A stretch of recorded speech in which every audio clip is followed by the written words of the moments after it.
Good morning, Kentucky. It's Bob here in his Bob and Terry's backyard in our garden oasis. And as all gardeners hate to say, but it's getting that time of the year where we have to rest and our gardens have to rest. So we've got two things to cover today.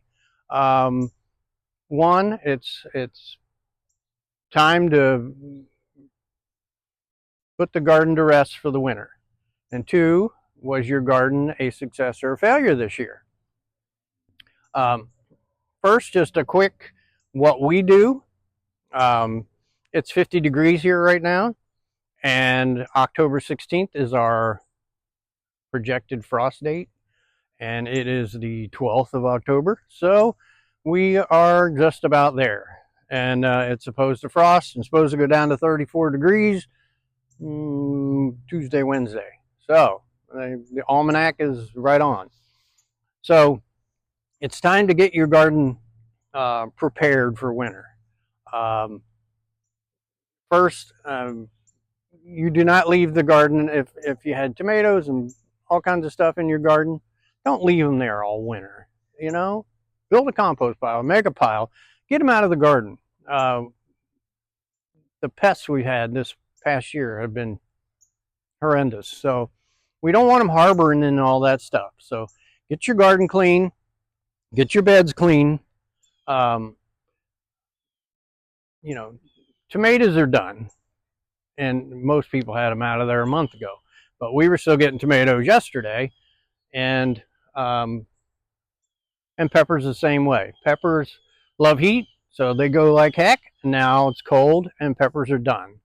The only thing still going is uh, our beans, our runner beans, and those two varieties have done wonderful. Now we're done picking now. We've got bags of beans, but we're done picking now, and so now all the beans that are on those arch are going to dry. So we're going to let them dry, and then they can go through frost and whatever, and then we'll pick them all off, dry them the rest of the way, shell them, and then we got dried beans for the winter. So kind of a double. Uh, it's perfect. I mean, you got green beans in the summer, and you got dried beans to make soup with in the winter. Um, we still got in our garden. We still got basil, which is we've been harvesting and drying in our dehydrator, and we have carrots, onions, which will still go, and okra, which is that monster down there, still putting off okra, but frost will kill it too. But we're going to go for every one of them we can get. That is, we got turnips and beets. They take a frost, but I think turnips are a lot tougher than beets. But and if you get a chance to plant beets, plant golden beets, perfect. They're much better than regular beets. And we got Swiss chard only in the back that is still going away, so we got to harvest all it. But it'll last. Well, we had one last year make it through the winter, so we'll just throw a frost blanket over it and see if we can keep it going. So we like to play different things, try different things, see what makes it, see what doesn't. That's why we have lettuce. We had lettuce, carrots in our greenhouse all year last year, all winter. And probably 2-3 times I had to put a small heater in there. And, but, it's the sun heats it up and keeps it going. So, so what we do, we take the plants out, get them all out. All these nasturtiums got to go. They'll be back by the millions next year. The rest of our peppers are going to have to go. And then what we do is put a blanket over our bed. You don't want bare soil. You're not going to rototill. So your bare soil, you got to cover it with compost. And we've done real good on compost this year. We pretty well got 2 bins of compost out of ours, and we're still down to about a foot on one. And I've been slowly working my way right on down. So this garden will be ready. Over here, um, buckwheat. That's our cover crop. And we should be cutting it off before it seeds, so I don't have a million seeds in the springtime. But the bees are just going crazy on it, so we're going to leave it as long as we can. But we'll just cut, chop, and drop. Just cut it, let it drop, and that puts nutrients, and it's green manure is what they call it. So it's green compost. And we got fennel all the way in the back. We're going to have to harvest because I don't think it takes a frost. And that's about, I think that's about where we're at. But you know, strawberries, you really need to thin them now and give them away. I've given hundreds and hundreds of strawberries away, and you just can't seem to keep up with them. And so um, that's what we do. And the thing is, if you do it in the fall, when you still got some energy, when springtime comes and you're ready to get started, you don't have to clean the gardens, you don't have to do anything. Just come out as soon as the soil is workable, or you can stick a seed in it, or if you want to, you know, if you have a small greenhouse or you want to grow plants on your windowsill, um, your garden's going to be ready. It's going to be perfect. The worms are going to, if you notice in the springtime, when you get in your garden, worms are everywhere. All through the summer, not so much. I can't remember I've seen a worm in the last month. Every other pest, but worms are not pests. But you put that compost over there, it warms the soil, it gives them all kinds of nutrients, it gives all kinds of bugs, and they're just going to break down that soil, and the worms are going to come right up to the surface and make more compost. So, I mean, that's the whole idea. So, our next part, I'm going to take a break here for a second, and then we're gonna walk, and we're going to figure out if your garden was a success or a failure.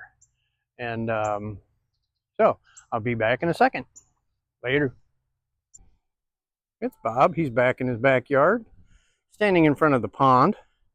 And while we're talking ponds, the fish will be fine if your pond's deep enough. And you can see there's no lack of fish in this pond. I could give more of them away too, but I'm looking at our water saving device there, our water barrel. And when winter comes, you know, those barrels cost about $100. So if you're gonna, you got to drain it, and you got to open the spout at the bottom, or I unhook the gutter from the top, and so on the other side of the house we have trash cans, and with a spout on the bottom, and they're the same way. You know, water gets in there, freezes, breaks your barrel, you're done. So as you can see, our oasis is pretty empty now. Still got impatiens blooming beautiful, and nasturtium's going great, but it's that time. We have to put it all to sleep for the winter. And another thing we have to do is dig up our elephant ears, which are underneath these bananas, which is going to be a ton of fun. And just to give you an idea, now I want you to save money and take care of the world. But these are the plants that we put in our garage for the winter. Mandevilla, Schefflera. There's even an amaryllis here that made it through the winter. All kinds of spider plants, angel wing, my favorite staghorn, more spider plants, hibiscus. There's a geranium down there that didn't get in a box, and all kinds of succulents, and all these go in my garage. My garage is not heated, but they survive. And in the springtime, and anytime when the sun's out and temperature's up, I'll drag some of them outside, give them a good watering, put them back, and when springtime comes, we we have a whole bunch of plants for the deck and get our oasis in shape. I wanted to show you one thing. This is our kiwi that is trying to take over the house. And I wish that thing would make kiwis, but we don't know if it's a male or female, and we can't seem to find another one. So it would probably engulf your whole house if you let it. And so that's about it for that part. I just thought after doing the video yesterday that I just forgot about winterizing the rest of the stuff.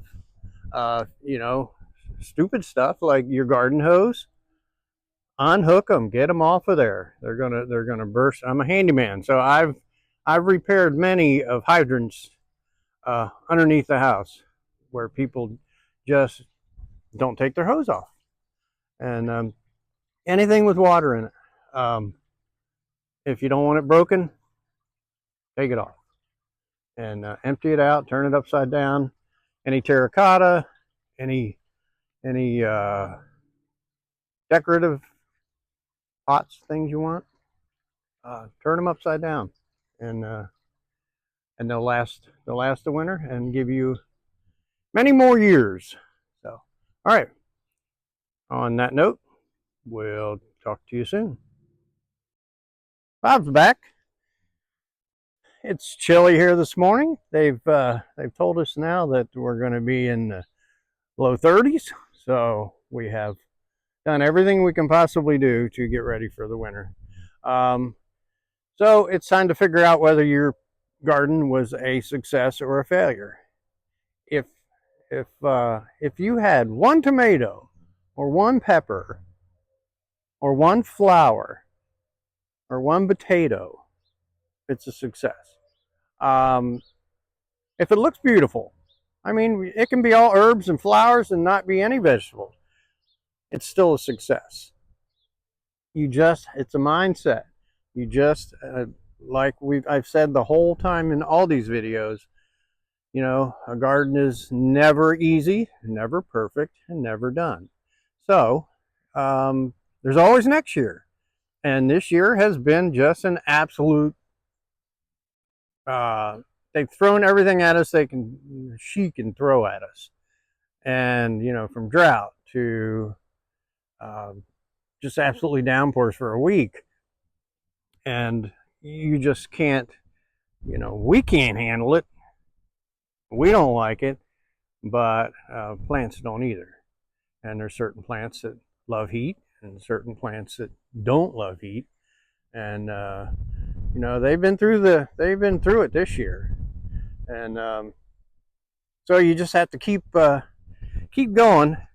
Give you an idea, this was our sweet potato box, 3x3, 1.5 feet high. And we've been doing sweet potatoes in it for a couple years now. It's got buckwheat in it now. I'll show you a picture of our harvest and what it looked like before the deer ate it. But you can look at and look at different things different ways. But here is my grapevine that died. Well, I moved it. It looked like it died. Got a new one. It died. This one came back. Was doing great, and then the deer ate it. But I don't know where the deer went. But you got this beautiful 4 o'clock behind it. That I'm hoping I can get it out of there before it goes to seed, so I don't have a million. I already got a million of them. But it's beautiful, and it's a success anyway. Any flower, anything we get is a blessing. So think of it that way. Swiss chard, you don't get any prettier of a plant than that, and it's good to eat if you like Swiss chard. I've eaten more this year than ever because I really wasn't too familiar with it, but my wife will cook it and she's good at it. Asparagus, it's had a rough year. Climate's not the best. It's doing weird things. It's growing from the bottom up again. I don't know if you can see that, but I'm not sure exactly what it's doing.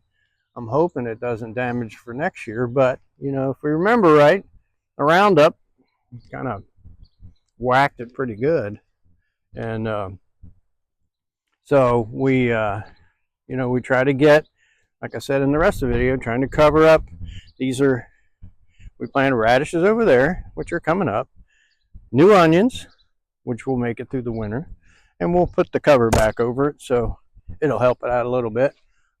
Okra, it's going to go, but still making okras. And you know, if you want a successful plant, plant an okra, and you'll learn to like them. So beets, we have a few beets left. I planted garlic here and over there. This is the time of year to plant garlic. Go to the grocery, buy your garlic cloves. You know, you hate to take good garlic and break it into pieces and stick it in the ground, but you're going to get 10 times more if you do it that way. So plant garlic. It'll be ready in early summertime. You can see our beans have done phenomenal. Red Runner and Rattlesnake. Those two have done fantastic. And and I was wrong on the first part of the video. They will not take frost. So my wife came and picked all the ones off we want for seed, and all the ones we want for dried beans, and picked them all off. You know, our walking onions are still going. Our peppers, well, I'm going to have to cut them off. I hate to do that. That's a rough thing for a gardener. But yeah, and you can see everything, zinnias, they all got powdery mildew. They're all kind of turning white, but still beautiful though.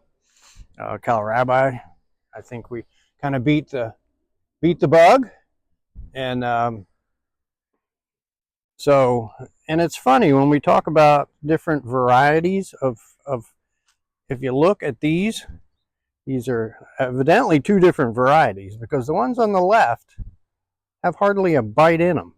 The ones in the right have just went through the ringer there, but they're all making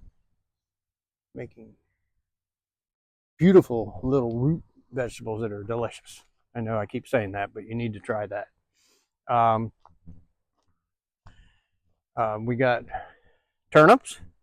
Turnips will make it through the winter, really. We still have beets. If you get to try, if you like beets. If you don't, try golden beets. Golden beets are sweeter and they don't turn everything red. These are our last of our peppers that I wintered over from last year.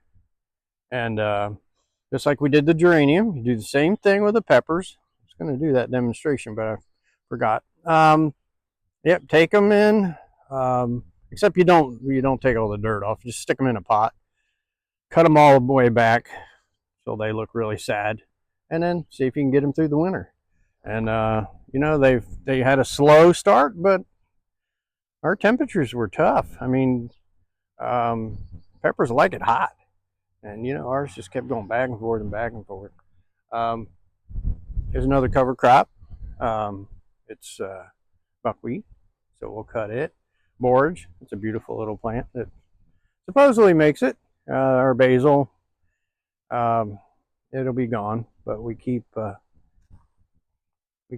drying it, so we got plenty. And there's our beets over there, not to make you dizzy, but the beets are still doing well. And yeah, all these nasturtiums will go. We've trimmed all our berries back. If you want to know how to prune a blackberry or raspberry, look on YouTube. There's a million people, and I'm still not sure. Second cane, first cane, this year's cane, last year's cane, whatever. I just cut the dead ones off and kind of let them go. And The only other thing we got is, you know, the rest of it's going well. Our strawberries are going nuts. But it's time to thin. So you need to thin your strawberries. Give them away. We still got potatoes in the ground, which will make it till the ground freezes. And then I think they'll still make it, but we'll get them out here in the next week or two. And more buckwheat we put in, and pictures of our popcorn was a success. We ate it last night. Matter of fact, we've had it twice so far, and this little jewel is a catnip that my cats. I put it in the thing so the cats couldn't reach it and eat it all the way down, and they still got up there and ate it all down.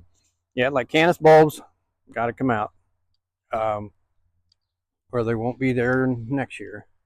And excuse my greenhouse, but there's our lettuce, cabbage, giant lettuce, and a petunia. I don't know where that one came from. And another cabbage, pak choy.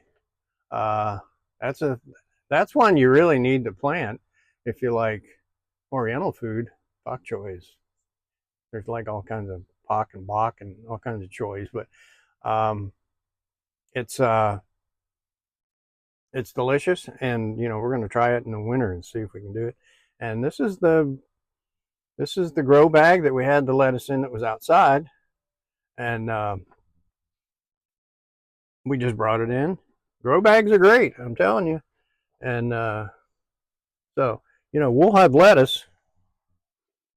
I don't think we bought a head of lettuce, and we eat a lot of vegetables, but I don't think we bought a head of lettuce all last winter.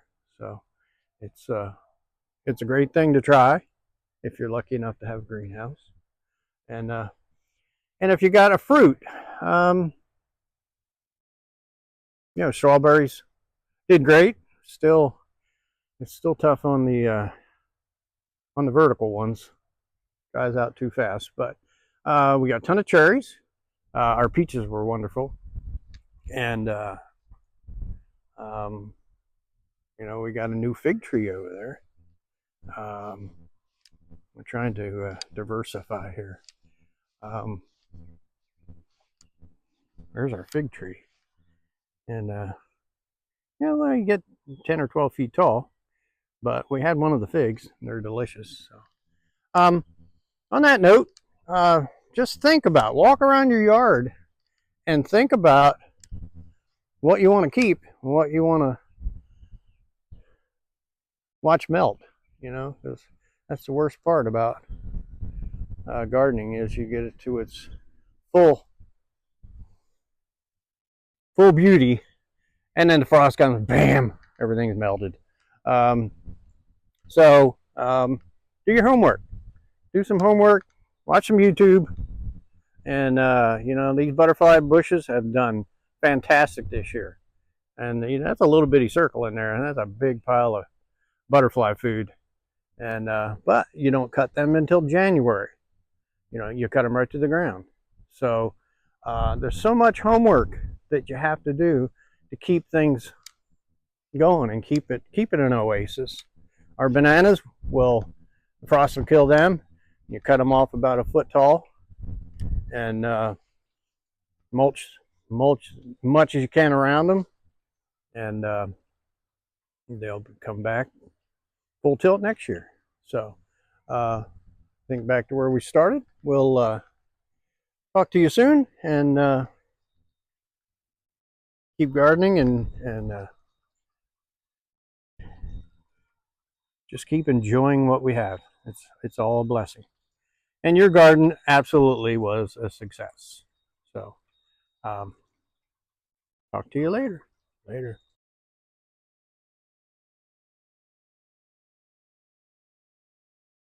Hello, it's Bob. We're back to a little secret. You can winter over your geraniums. So it's a simple, easy process, but Terry's going to dig it up, and we'll show you what to do.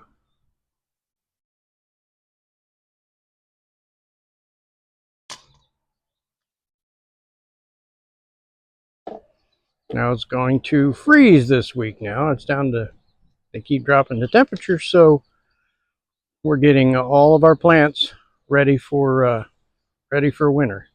Our house plants, our geraniums, anything we can bring in. I'll show you a picture.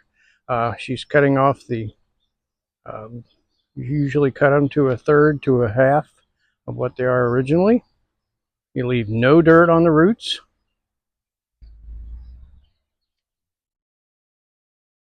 You stick them in a box.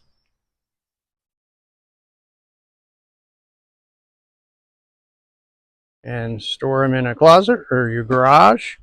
We do ours in our garage. And probably every month, stop and open the box. Mist it or just spray, pour a little water in it if you're just in your garage. And hopefully springtime, it'll start showing green. And you can replant it. Saving money, saving a plant. Later.